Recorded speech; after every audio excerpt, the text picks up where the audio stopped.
शेगावमधून निघालेली संत गजानन महाराजांची पालखी टाळ मृदुंगाच्या गजरामध्ये वाशिम जिल्ह्यातील मालेगाव इथं पोहोचलेली आहे। रविवारी पालखीचं वाशिम जिल्ह्यात आगमन झालं आणि यावेळी पहिला मुक्काम नाथ नंगे महाराज संस्थान डव्हा इथं झाला।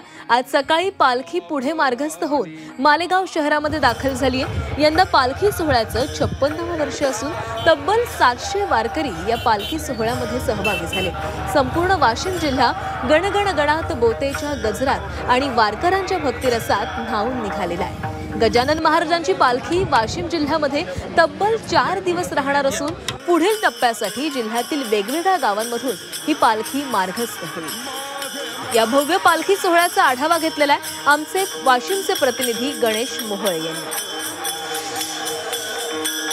विदर्भाची प्रतिपंढरी म्हणून ओळख असलेल्या संत शेगाव नगरीतील संत गजानन महाराज यांच्या पालखीचं आज वाशिम जिल्ह्यातील मालेगाव येथे आगमन झालेलं आहे। आपण बघू शकतो मोठ्या भक्तिभावाचं असं वातावरण या शहरामध्ये झालेलं आहे।